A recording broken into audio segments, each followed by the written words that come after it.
దేవుని పరిశుద్ధమైన నామమునకు స్తుతి స్తోత్రములు చెల్లించుచున్నాను. మన తండ్రి అయిన దేవుడు, కుమారుడగు యేసుక్రీస్తు ప్రభువు, పరిశుద్ధాత్మ దేవుడు స్తుతింపబడును గాక. ఈ ఉదయకాల సమయంలో ఒక శ్రేష్టమైన అంశాన్ని నేను మీ మధ్యలోనికి తీసుకొని వచ్చాను. మీరందరూ కూడా చక్కగా ఆల్వేట్ వీడియోస్ చూస్తున్నందుకు వందనాలు. ఎంతో చక్కగా వీడియోలను మీరు చూస్తూ దేవుని వాక్యం వింటూ మీరు చేస్తున్న ప్రతి కామెంట్ను బట్టి నేను వందనాలు చెల్లిస్తున్నాను. మీ అందరినీ దేవుడు సమృద్ధిగా ప్రతి విషయంలో మిమ్మల్ని దేవుడు దీవించునుగాక అని నేను దేవునికి ప్రార్థన చేస్తున్నాను. మంచిది. ఈ ఉదయకాల సమయంలో ఒక శ్రేష్టమైన వాగ్దానాన్ని నేను మీ మధ్యలోనికి తీసుకొని వచ్చాను. ప్రతి క్రైస్తవుడు, క్రైస్తవులందరూ కూడా ఒక విషయం గురించి ఎక్కువగా ఆలోచన చేస్తున్నారు. ఆ విషయంలో మరి దానికి సరైన జవాబు తెలియక వారు ఇబ్బంది పడుతూ ఉన్నారు. ఆ విషయం ఏంటంటే, ఎందుకు దేవుడు ఏదేను తోట మధ్యలో జీవవృక్షమును, మంచి చెడు జ్ఞానమిచ్చు వృక్షాన్ని దేవుడు ఎందుకు ఏర్పాటు చేశాడు? ఈ విషయంలో చాలామంది క్రైస్తవులు ఆలోచన చేస్తూ ఉన్నారు. ఆ మాట మనం దేవుని వాక్యంలో చూద్దాం. ఆదికాండము 2వ అధ్యాయము 9వ వచనములో, మరియు దేవుడైన యెహోవా చూపునకు రమ్యమైనదియు ఆహారమునకు మంచిదియు నైనా ప్రతి వృక్షమును ఆ తోట మధ్యను జీవవృక్షమును మంచి చెడల తెలివినిచ్చు వృక్షమును నేల నుండి మొలిపించాడు. దేవుడు ఆదామును అవ్వను సృష్టించిన తర్వాత, లేక సృష్టించడానికి ముందు చక్కని ఏదేను తోటను వారి కొరకు ఏర్పాటు చేశాడు.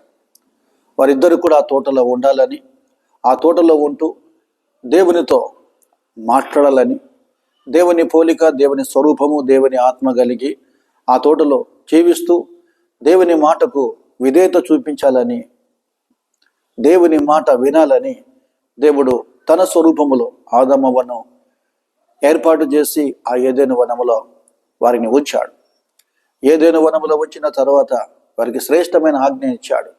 ఎలాంటి ఆజ్ఞ ఇచ్చాడంటే, ఆదాము, అవ్వ, మీరిద్దరూ కూడా ఈ తోటలో ఉన్న ప్రతి వృక్ష ఫలములు మీరు తినవచ్చు, కానీ ఆ యొక్క జీవవృక్షము దగ్గర ఆ యొక్క మంచి చెడు తెలివినిచ్చు వృక్షమును మీరు తినకూడదని ఖచ్చితమైన ఆజ్ఞను దేవుడు వారికి ఏర్పాటు చేశాడు. మనకందరికీ వచ్చే ఆ యొక్క క్లారిఫికేషన్, ఆ యొక్క డౌట్ ఏంటంటే, ఎందుకు దేవుడు ఆ యొక్క జీవవృక్షాన్ని, మంచి చెడుల వివేకమిచ్చు జ్ఞానమిచ్చు వృక్షాన్ని, ఆ యొక్క ఫలములను దేవుడు ఎందుకు అక్కడ ఏర్పాటు చేశాడు? దేవుని బిడ్డలారా, ఒక 7 విషయాలు దేవుని యొక్క సహాయముతో, దేవుని యొక్క పరిశుద్ధాత్మ జ్ఞానముతో నేను 7 విషయాలు సమాధానము చెప్పుటకు మీ ముందుకు తీసుకొని వచ్చాను. దయచేసి ఈ వీడియోను మరి స్కిప్ చేయకుండా కొంచెం సమయం తీసుకొని దేవుని మహాకృపను బట్టి ఓపిక కలిగి, సహనం కలిగి చూడండి. దయచేసి మీకు ఏదైనా ఒకవేళ కామెంట్లు ఇవ్వాలనిపిస్తే కామెంట్ బాక్స్లో మరి కామెంట్ చేయాలని కోరుతున్నాను. మీ ద్వారా కూడా నేను కొన్ని విషయాలు నేర్చుకుంటాను. మొట్టమొదటిది, ఎందుకు దేవుడు ఆ యొక్క జీవవృక్షాన్ని ఎందుకు ఏర్పాటు చేశాడంటే, మొట్టమొదటి సమాధానం ఏంటంటే, జీవవృక్షము ఏదేను తోటలో దేవుడు మొలిపించడం, దేవుడు ఏర్పాటు చేయడం అది దేవుని ఉద్దేశం, దేవుని ప్రణాళిక, అది దేవుని చిత్తం. దేవుని ఉద్దేశాన్ని, దేవుని చిత్తాన్ని, దేవుని మాటను, దేవుని ప్రణాళికను మనము కాదు, అవును అని అనటకు వీలు లేదండి. అది దేవుని చిత్తమై ఉన్నది, దేవుని ప్రణాళిక అయి ఉన్నది. అందుకొరకే ఒకవేళ కొలొస్సీయులకు రాసిన పత్రిక 1వ అధ్యాయము 15-16 మనము వచనాలు గమనించినట్లయితే, ఎలా అనగా, ఆకాశమందున్నవి, భూమి అందున్నవి, దృశ్యమైనవి కానీ అదృశ్యమైనవి కానీ, అవి సింహాసనములైనను, ప్రభుత్వములైనను, ప్రధానులైనను, అధికారములైనను సర్వమును ఆయన యందు సృజింపబడెను. ఆయన అన్నిటికంటే ముందుగా ఉన్నవాడు, ఆయన సమస్తమునకు ఆధారభూతుడు.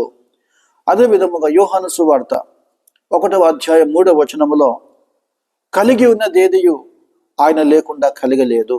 అదే విధముగా సామెతల గ్రంథం 16వ అధ్యాయం 4వ వచనములో ఈ విధంగా రాయబడి ఉన్నది, యెహోవా ప్రతి వస్తువును దాని దాని పని నిమిత్తము కలిగజేసెను.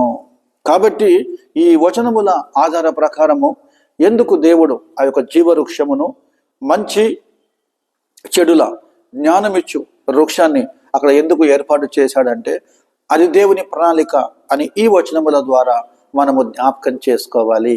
అదే విధముగా రెండవ సమాధానముగా నేను ఏమి చెబుతున్నానంటే, దేవుడు ఆదాము అవ్వను ఆ యొక్క ఏదెను వనములో ఏర్పాటు చేసిన తరువాత ఆ యొక్క జీవవృక్షాన్ని, మంచి చెడుల వివేకమిచ్చు వృక్షమును అక్కడ ఏర్పాటు చేసిన తర్వాత ఆదాము అవ్వలకు స్వేచ్ఛనిచ్చాడు, స్వతంత్రం ఇచ్చాడు. ఆదాము అవ్వ, ఈ తోట అంతటిని కూడా నేను మీకు ఏర్పాటు చేశాను, అది మీ కొరకే ఏర్పాటు చేశాను. మీరు చక్కగా ప్రతి ఫలములు భుజించుచు జంతువులతో చక్కగా మీరు ఆ విధముగా సహవాసం చేస్తూ వారితో ఉంటూ మీరు స్వేచ్ఛ కలిగి ఉండండి, మీరు స్వతంత్రం కలిగి ఉండండి అని దేవుడు వారికి స్వేచ్ఛ ఇచ్చాడు, స్వతంత్రం ఇచ్చాడు. ఎంత గొప్ప విషయం కదండి. దేవుడు ఒక పోలీసు వారి వలె వారి వెంట ఉండలేదండి.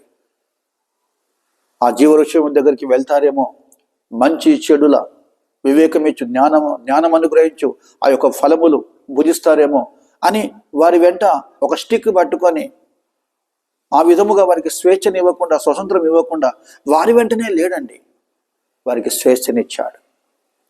ఈ రోజుల్లో తల్లిదండ్రులముగా మనము కూడా మన పిల్లలకు స్వేచ్ఛనిస్తాం. దేవుడు చూస్తున్నాడు, జాగ్రత్త. స్వతంత్రం ఇచ్చాం మనం. మరి ఎక్కడికి వెళ్ళినప్పటికీ చక్కగా వెళ్ళి చక్కగా రండి అని మనం స్వతంత్రం ఇస్తాం. అదే విధముగా దేవుని వాక్యములో కూడా ఆదాము అవ్వలకు దేవుడు స్వేచ్ఛనిచ్చాడు. ఒకసారి మనము లేఖనాలు పరిశీలిద్దాం, దేవుని వాక్యములో చూద్దాం. గలతీలకు రాసిన పత్రిక 5వ అధ్యాయము 16వ వచనములో ఈ విధంగా రాయబడి ఉన్నది, సహోదరులారా, మీరు స్వతంత్రులుగా ఉండుటకు పిలువబడితిరి. అయితే ఒక మాట, ఆ స్వతంత్రమును శరీర క్రియలకు హేతువు చేసుకొనక ప్రేమ కలిగిన వారై ఒకరినొకడు దాసులై యుండుడి. కాబట్టి ప్రియమైన దేవుని బిడ్డలారా, స్వతంత్రం అంటే నీకు ఇష్టమైనది ఏదైతే ఉంటుందో దాని దగ్గరికి వెళ్ళకుందుటయే స్వతంత్రం. ఒక్క మాటలో చెప్పాలంటే స్వేచ్ఛ అంటే నీకు ఏదైతే అతి ప్రియముగా, అతి ప్రేమ కలిగి నీకుంటుందో దాని జోలికి వెళ్ళకపోవడమే స్వతంత్రం. కాబట్టి రెండవ సమాధానముగా ఎందుకు దేవుడు ఆ యొక్క జీవవృక్షాన్ని, మంచి చెడుల వివేకము జ్ఞానమిచ్చే వృక్షాన్ని ఎందుకు ఏర్పాటు చేశాడంటే వీరికి స్వతంత్రత, స్వేచ్ఛ ఇచ్చి చూశాడండి. మూడవ సమాధానముగా మనము చాలా చక్కగా దీని గురించి ఇంకా మనం ఆలోచన చేస్తే, మీరందరూ చక్కగా వింటున్నారు, సహనం కలిగి ఉంటున్నారు, కాబట్టి మిమ్మల్ని దేవుడు దీవించును గాక. మూడవ సమాధానముగా మనం ఆలోచన చేస్తే, ఆదాము అవ్వలను పరిశోధించుటకు, వారి మనస్సును, వారి హృదయమును, వారి ఆలోచనలు పరిశోధించుటకు దేవుడు ఈ యొక్క జీవవృక్షమును అక్కడ ఏర్పాటు చేశాడండి. వారి హృదయాన్ని, వారి ఆత్మను, వారి మనస్సును పరిశోధించుటకు, వారి యొక్క విశ్వాసాన్ని పరీక్షించుటకు దేవుడు ఆ యొక్క చెట్టును దేవుడు ఏర్పాటు చేశాడు. ఇంకొక మాట చెప్పి నేను ముందుకు వెళ్తాను. అబ్రహాం హృదయాన్ని కూడా, అబ్రహాం విశ్వాసాన్ని కూడా దేవుడు చక్కగా పరిశోధించాడు. అబ్రహామును ప్రేమించి, ఆయన నీతిని ప్రేమించి, ఆయన విశ్వాసాన్ని జ్ఞాపకం చేసుకొని చక్కని కుమారుని ఇచ్చాడు. ఇచ్చినట్టే ఇచ్చాడు. తిరిగి దేవుడు అబ్రహాముతో అంటున్నాడు, అబ్రహామా, నీ ఒక్కగానైనా ఏకైక కుమారున ఇస్సాకును ఆ యొక్క మోరియా పర్వతం మీద నా కొరకు నువ్వు దహన బలి ఇవ్వాలి. వెంటనే అబ్రహాం నో అని చెప్పకుండా దేవుని మాటకు లోబడి ఆ కుమారుని దహన బలిగా అర్పించుటకు ఆ మోరియా పర్వతం దగ్గరికి తీసుకొని వెళ్ళినట్లు మనం చూస్తున్నాం. ఇదంతా కూడా మీ అందరికీ తెలుసు అని నేను నమ్ముచున్నాను. కాబట్టి ప్రియమైన దేవుని బిడ్డలారా,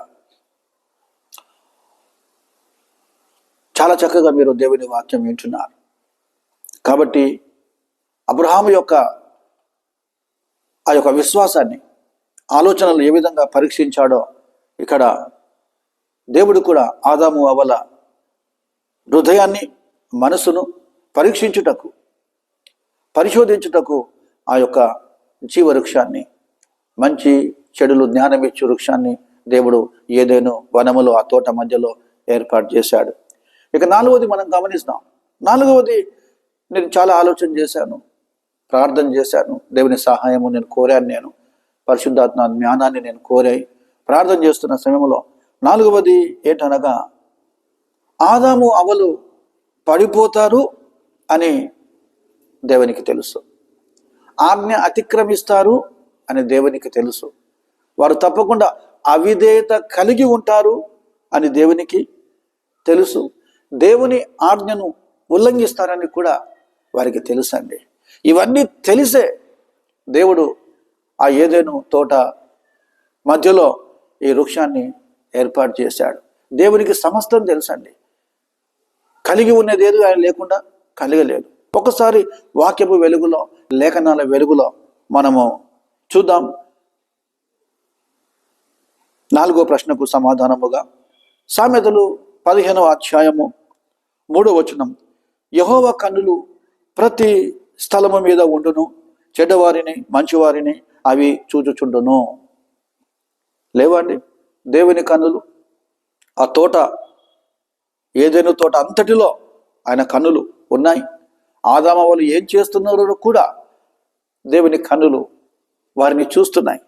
తరువాత కీర్తనలు 139వ అధ్యాయం 1 నుండి 3 వచనం మనం గమనిస్తే, యెహోవా నీవు నన్ను పరిశోధించి తెలుసుకొని ఉన్నావు, నేను కూర్చుందుట నేను లేచుట నీకు తెలియను, నాకు తలంపు పుట్టక మునిపే నీవు నా మనసు గ్రహించుచున్నావు. ఆదాము అవ్వలలో తలంపులు, ఆలోచనలు పుట్టక ముందే, ఉద్భవించక ముందే వారి యొక్క తలంపులను దేవుడు గ్రహించి ఉన్నాడు అని మనం తెలుసుకోవాలి. ఆ తర్వాత ఆదికాండము 6వ అధ్యాయము 5వ వచనములో, నరుల చెడుతనము భూమి మీద గొప్పదనియు, వారి హృదయము యొక్క తలంపులలో ఊహ అంతయు ఎల్లప్పుడూ కేవలము చెడ్డదనియు యెహోవా చూచెను. యెహోవా చూచెను. చూసారా అండి ప్రియమైన దేవుని బిడ్డలారా, ఈ 3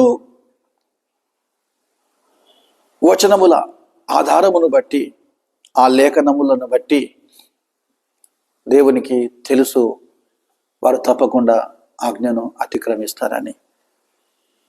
దేవునికి సమస్తము తెలుసండి. ఆయన కన్నులు భూలోకమంతా కూడా సంచారము చేయుచున్నవి. కాబట్టి ప్రియ సహోదరి సహోదరుడా,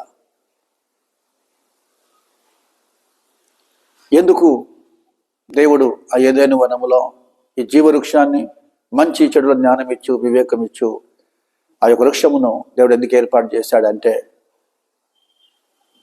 వారు పడిపోతారని దేవునికి తెలుసు, ఆజ్ఞను అతిక్రమిస్తారని దేవునికి తెలుసు. ఇక తరువాత మనము ఒకవేళ 6వ సమాధానముగా మనం ఇంకా కొంచెం డీప్లో, ఇంకా కొంచెం లోతులోనికి వెళ్ళినట్లయితే, ఎందుకు దేవుడు ఆ యొక్క జీవవృక్షాన్ని, మంచి చెడుల జ్ఞానం ఇచ్చు ఆ యొక్క వృక్షాన్ని దేవుడు ఎందుకు ఏర్పాటు చేశాడంటే, దేవునికి స్తోత్రము కలుగును గాక. దేవుడు నాకు ఇచ్చిన జ్ఞానాన్ని బట్టి, ఆయనకున్న కృపను బట్టి వారు ఒక బాధ్యత కలిగి ఉండాలని, ఒక భయము కలిగి ఉండాలని, శ్రద్ధ కలిగి ఉండాలని దేవుడు ఆ జీవవృక్షాన్ని ఆ తోట మధ్యలో ఏర్పాటు చేశాడు. దేవుడు ఒక బాధ్యత వాళ్ళకి అప్పగించాడు, ఒక ఆజ్ఞ ఇచ్చాడు. మీరు వెళ్ళకూడదు, ఆ చోటికి మీరు వెళ్ళకూడదు, ఆ యొక్క వృక్షము దగ్గరికి వెళ్ళకూడదు, ఆ ఫలములు మీరు తినకూడదు అని దేవుడు వారికి ఒక బాధ్యతని ఏర్పాటు చేశాడు. ఒక భయాన్ని ఏర్పాటు చేశాడు. ఆ తర్వాత ఒక శ్రద్ధను ఏర్పాటు చేశాడు. అది చూసిన వెంటనే మేము దాని జోలికి వెళ్ళకూడదు, మేము దాని దగ్గరికి వెళ్ళకూడదు, దేవుడు మాకు ఆజ్ఞ ఇచ్చాడు అని వీరు దేవుని యందు భయము కలిగి, భక్తి కలిగి, ఒక బాధ్యతగా తీసుకొని దాని దగ్గరికి వెళ్ళకూడదని ఈ వృక్షాన్ని దేవుడు ఏర్పాటు చేశాడు. దేవుడు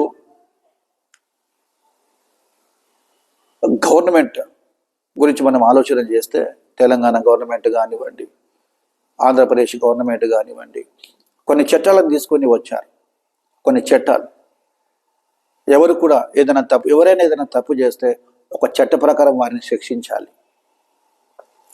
ఎందుకు ఈ చట్టాలు గవర్నమెంట్ వారు ఏర్పాటు చేశారంటే, కొంచెం మీరు ఆలోచన చేయండి దయచేసి. ప్రజలందరికీ తెలుసు, ఈ క్రైమ్ చేస్తే, ఈ నేరం చేస్తే, ఈ తప్పు చేస్తే శిక్షించే గవర్నమెంట్ ఉంది, శిక్షించే చట్టం ఉందని ఆ చట్టాలకు భయపడి బాధ్యత కలిగి ఉంటారు, భయము కలిగి ఉంటారు, వాటికి దూరము కలిగి ఉంటారు. ఒకవేళ చట్టాలు లేకపోతే, శిక్షించే గవర్నమెంట్ లేకపోతే ప్రజలు విచ్చలవిడిగా క్రైమ్స్, పొరపాట్లు చేసే ఆవశ్యకత ఉన్నది. అందుకే బైబిల్ ఒక చక్కని మాట నాకు జ్ఞాపకం వస్తున్నది, చెప్పమంటారా? దేవోక్తి లేని ఎడల, దేవుని చట్టాలు లేని ఎడల ప్రజలు కట్టులేక విచ్చలవిడిగా తిరుగుదురు. చూసారండి, దేవుడు కూడా ఎందుకు అక్కడ ఏర్పాటు చేశాడంటే, వీరందరూ ఒక భయము కలిగి, భక్తి కలిగి ఉండాలని దేవుడు వారికి ఏర్పాటు చేశాడండి. దేని బిడ్డలారా, ఎంతో చక్కగా మీరు దేవుని వాక్యం వింటున్నారని నేను నమ్ముచున్నాను. అదే విధముగా 6వదిగా మనం గమనించినట్లయితే, 6వ సమాధానముగా ఎందుకు దేవుడు ఆ యొక్క జీవ వృక్షాన్ని, మంచి చెడులు వివేకమిచ్చే వృక్షాన్ని ఎందుకు ఏర్పాటు చేశాడంటే, దేవునికి స్తోత్రం కలుగును గాక.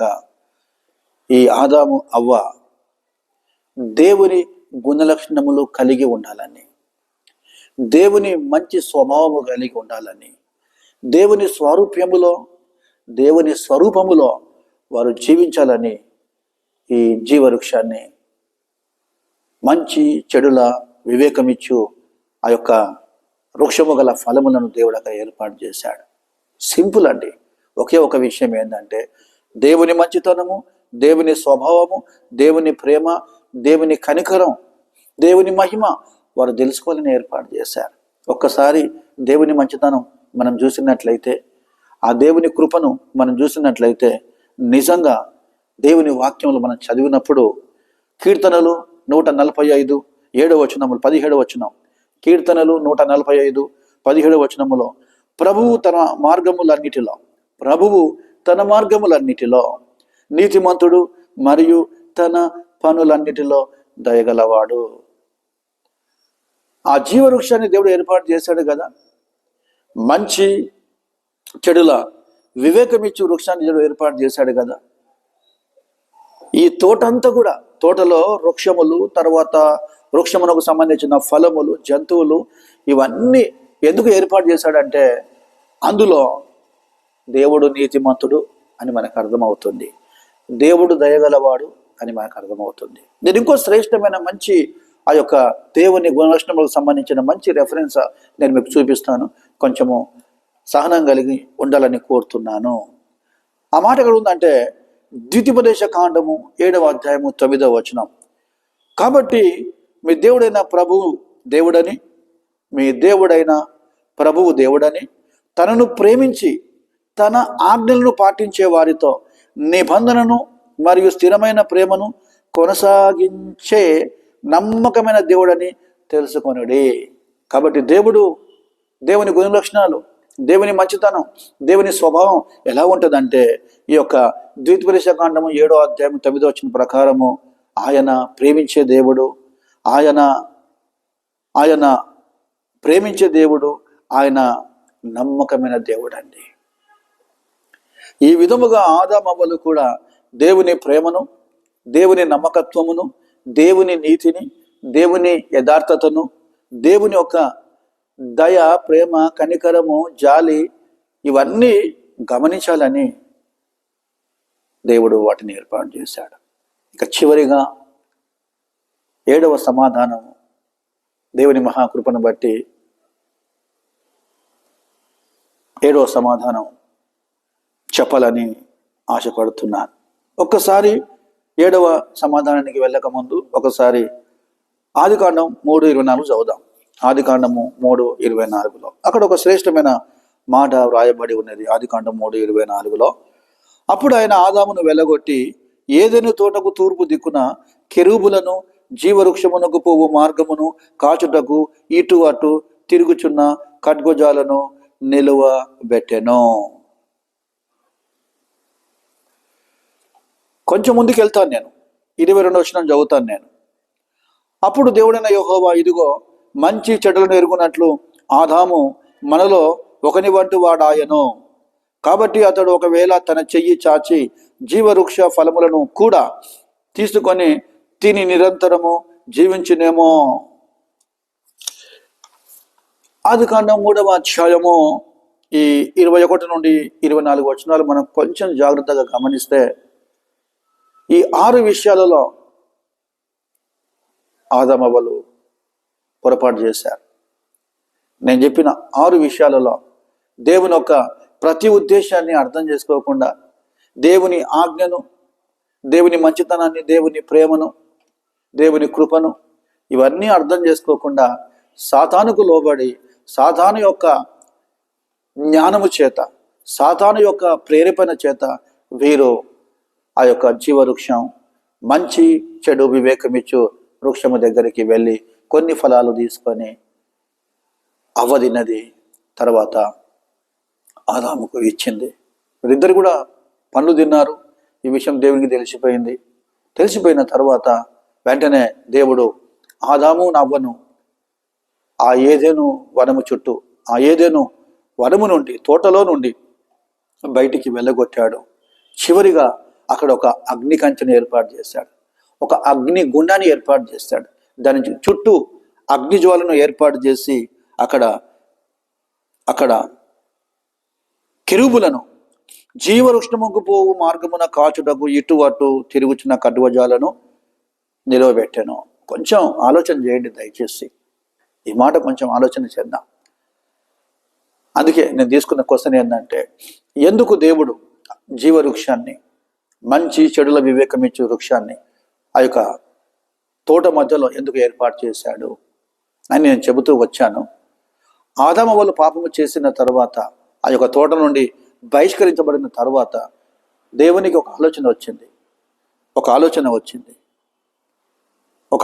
ఏంటంటే,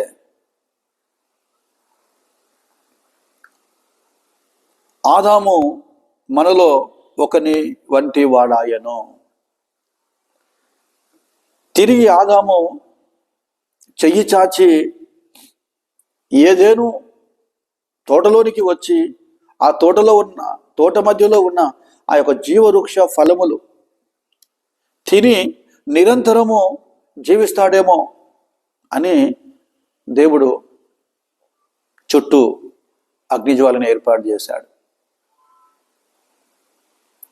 కెరూబులను కూడా ఏర్పాటు చేశాడు, దేవదూతలను ఏర్పాటు చేశాడు, దాని లోపలికి ఎవ్వరు రాకుండా. ఇప్పుడు దయచేసి మీరు నాకు చెప్పండి, ఎంతో చక్కగా ఈ మాటలు వింటున్నారు.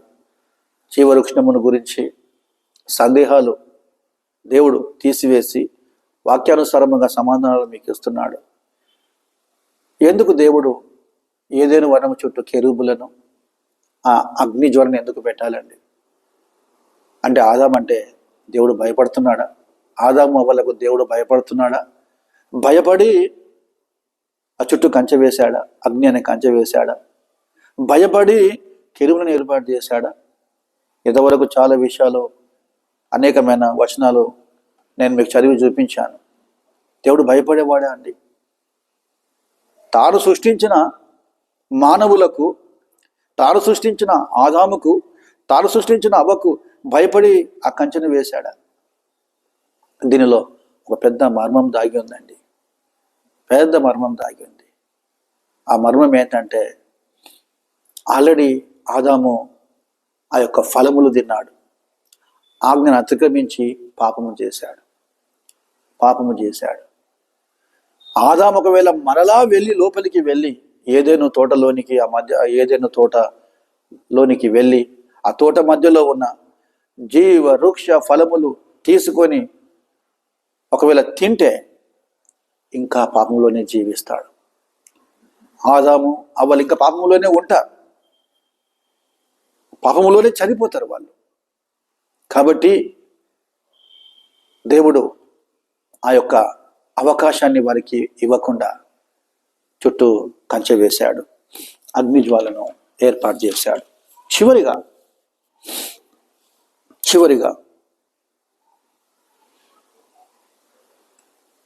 ఈ యొక్క 7 సమాధానాలు మీరు విన్న తర్వాత చివరిగా నేను ఆలోచన ఎలా చేస్తున్నానంటే,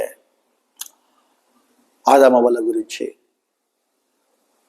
అయ్యో, ఆదాము అవ్వలు ఆజ్ఞను అతిక్రమించారు, దేవుడు వాళ్ళిద్దరిని కూడా వెలగొట్టేశాడు. మరి వాళ్ళ పరిస్థితి ఏంటి? ఈ యొక్క 7 విషయాలలో బాగా గమనించిన తర్వాత, వారు బహిష్కరింపబడిన తర్వాత, వెలగొట్టినబడిన తర్వాత ఏంటి వారి యొక్క లైఫ్ ఏంటి? వారిని ఎవరు జ్ఞాపకం చేసుకుంటారు? వారికి ఎవరు మేలు చేస్తారు? ఎవరు సహాయం చేస్తారు వాళ్ళకు అని ఆలోచన చేస్తున్న సమయంలో, ప్రియ దేవుని సంగమా, ప్రియ దేవుని బిడ్డలారా, దేవుడు ఎంత ప్రేమ గలవాడు, ఎంత కృప గలవాడు, ఎంత జాలి దయాదాక్షిణ్య పూర్ణుడు. 103వ కీర్తనలో మనం చూస్తాం, ఆయన కృపాసత్య సంపూర్ణుడు అని, దయాదాక్షిణ్య పూర్ణుడని, కరుణా కటాక్షములు గల దేవుడని మనం చూస్తున్నామండి. వారు బయటికి వెళ్ళగొట్టిన తరువాత దేవుడు వారిని జ్ఞాపకం చేసుకొని వారికి చర్మపు చొక్కాయిలను ఏర్పాటు చేశాడు, తొలగించాడు అని బైబిల్లో ఉంది. చర్మపు చొక్కాయిలను ఏర్పాటు చేశాడు. ఆ తరువాత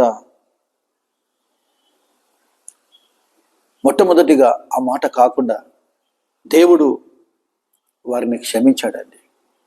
దేవుడు ఫస్ట్ వారిని క్షమించాడు. రెండవదిగా దేవుడు వారికి ప్రేమను కనపరిచాడు, కృప దయ కనికరము కనపరిచాడు. ఎలా ప్రేమను కనపరిచాడు అంటే, దేవుడు వారిని క్షమించడం మాత్రమే కాకుండా వారికి చర్మపు చొక్కాలను ఏర్పాటు చేశాడు. ఆ తరువాత సేద్యము చేయుటకు, భూమిని పండించుటకు ఆదాము కంటే ముందే భూమిని ఏర్పాటు చేశాడు. భూమిని దేవుడు వారికి ఇచ్చాడు. ఎంత గొప్ప దేవుడు అండి! ఆదాముకు ఏం కావాలనో, అవ్వకు ఏం కావాలనో ముందే దేవుడు ఒక ప్రణాళిక కలిగి ఉన్నాడండి. దేవునికి సమస్తం తెలుసు. ఇవన్నీ తోటలో వీరి ద్వారా జరుగుతావని తెలుసు. ఆ తర్వాత పాపము చేసిన తర్వాత, ఆజ్ఞను అతిక్రమించిన తర్వాత, బాధ్యతను విస్మరించిన తర్వాత ఇవన్నీ జరుగుతాయని దేవునికి తెలుసు. ముందే దేవుడు అన్నీ ఏర్పాటు చేశాడు, క్షమించాడు, వస్త్రములు ఇచ్చడం ద్వారా ప్రేమను చూపించాడు. ఆ తర్వాత వారికి ముందుగానే భూమిని ఏర్పాటు చేశాడు. ఎందుకంటే వారికి ఆహారం కావాలి. వారు భూమిని సేద్యం చేశారు. ఆ సేద్యము ద్వారా వచ్చిన పంట ద్వారా వారు ఆహారము తీసుకొని జీవిస్తూ ఉన్నారు. ఆ తరువాత దేవుడు వారికి చూపిన విషయం ఏంటంటే, దేవుడు వారిని ఏ విధంగా దీవించాడంటే, కుమారుల ద్వారా దేవుడు వారిని దీవించాడు. కుమారులు ఇచ్చాడు, గర్భఫలములు ఇచ్చాడు, సంతానం ఇచ్చాడు. వారిని దేవుడు గొప్పగా దీవించాడు. చూడండి, ఎంత ప్రేమగల దేవుడు అండి, ఎంత కృపా కనికరము గల దేవుడు అండి. ఇవన్నీ దేవుడు వారికి ఇచ్చేశాడు.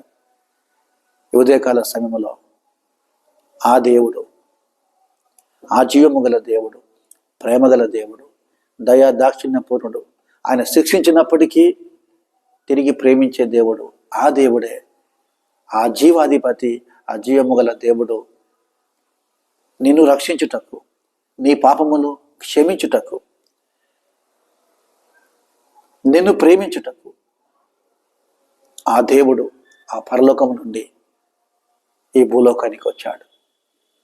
దేవాది దేవుడు, తండ్రి అయిన దేవుడు తన ఏకైక కుమారుడైన యేసు క్రీస్తు దేవుని ఈ లోకానికి పంపించాడు.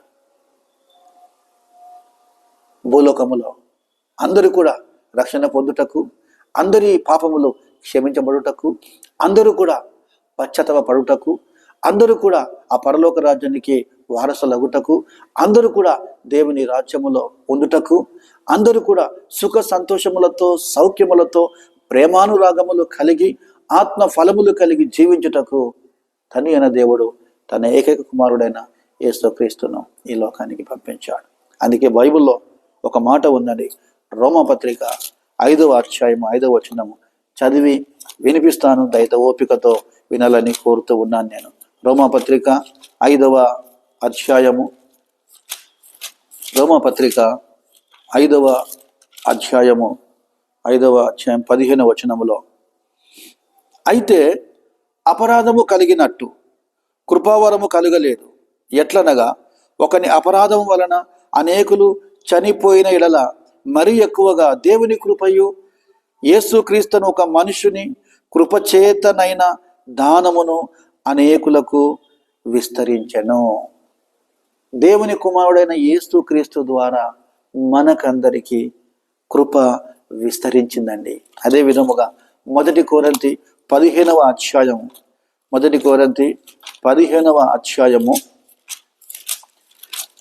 22వ వచనం నేను చదువుతాను. 22వ వచనములో, ఆదామునందు అందరూ ఎలాగూ మృతి పొందుచున్నారో అలాగుననే క్రీస్తునందు అందరూ బ్రతికింపబడుదురు. ఆదామునందు అందరూ కూడా పాపములో చనిపోయారు, కానీ యేసు క్రీస్తునందు ఆయన కృపను బట్టి అందరూ కూడా బ్రతికింపబడినారు. ఆ తర్వాత 20వ వచనం చదవడం చాలా బాగుంటుందండి. ప్రతివాడును తన వరుసలోనే బ్రతికింపబడును. ప్రథమ ఫలము క్రీస్తు. తర్వాత క్రీస్తు వచ్చినప్పుడు ఆయన వారు బ్రతికింపబడుదురు. నేను బిడ్డలారా, ఎంత గొప్ప వాక్యం అండి, ఎంత గొప్ప వాక్యం. దేవుడు నిన్ను నన్ను ప్రేమించుటకు మన శాపమును, పాపము ద్వారా వచ్చు శిక్షను, పాపము ద్వారా వచ్చు శాపాన్ని యేసు ప్రభు తీసివేసి మనకు వచ్చిన ఆ యొక్క పాపమును, మనకు వచ్చిన ఆ శాపమును దేవుడు తీసివేసి తన మీద వేసుకున్నాడు. తన మీద వేసుకొని ఆ కలువరి శిలువలో విలువైన పరిశుద్ధమైన రక్తాన్ని కార్చి మనలను నీతిమంతులుగా చేశాడు. నీతిమంతులుగా జీవించుటకు ఈ లోకములు మనల్ని ఏర్పాటు చేశాడు. అందుకే యోహాను సువార్త 1వ అధ్యాయం 3వ వచనములో ఒక చక్కని మాట నేను చదివి మీకు వినిపిస్తాను. యోహాను సువార్త 1వ అధ్యాయము 3వ వచనములో ఈ విధంగా రాయబడి ఉన్నది, కలిగి ఉన్నదేదియు ఆయన లేకుండా కలగలేదు, ఆయనలో జీవముండెను. 4వ వచనం అండి, ఆ జీవము మనుషులకు వెలుగై ఉండెను. ఆ జీవవృక్షం, ఏదేను తోట మధ్యలో ఉన్న జీవవృక్షం ఎవరో కాదండి, ఆ జీవవృక్షం యేసుక్రీస్తు ప్రభువు. నిత్యమైన నిత్య జీవితం, నిత్య రాజ్యం యేసుక్రీస్తు ద్వారానే మనకు కలుగుతుంది. ఆ జీవవృక్షం ఎవరంటే యేసుక్రీస్తు ప్రభు. చివరిగా యోహాను సువార్త 3వ అధ్యాయము 16వ వచనము మనము గమనించినట్లయితే, దేవుడు లోకమును ఎంతో ప్రేమించెను, కాగా ఆయన తన ఆ ద్వితీయ కుమారునిగా పుట్టిన వాని యందు విశ్వాసం ఉంచి ప్రతి వాడును నశింపగా నిత్య జీవం పొందినట్లు ఆయనను అనుగ్రహించెను. కాబట్టి ఉదయకాల సమయంలో మీ అందరికీ ప్రత్యేకముగా వందనాలు చెల్లిస్తుంటున్నాను. ఈ యొక్క 7 సమాధానములు మీరు చక్కగా విన్నారు అని నేను ప్రభువైన యేసుక్రీస్తు నామములో నమ్ముచుంటున్నాను. దయచేసి ఈ వీడియో చూసిన ప్రతి ఒక్కరు కూడా చూశారు అని నమ్ముతున్నాను. ప్రతి ఒక్కరు కూడా దయచేసి కామెంట్ చేయండి, తర్వాత లైక్ చేయండి, తర్వాత షేర్ చేయండి. అనేకులు ఈ యొక్క సమాధానాలు విని వారి ఆధ్యాత్మిక జీవితంలో వారు దేవుని దీవెనలు పొందుటకు కృప దేవుడు వారికి ప్రత్యేకంగా అనుగ్రహించును గాక. దేవునికి స్తోత్రములు.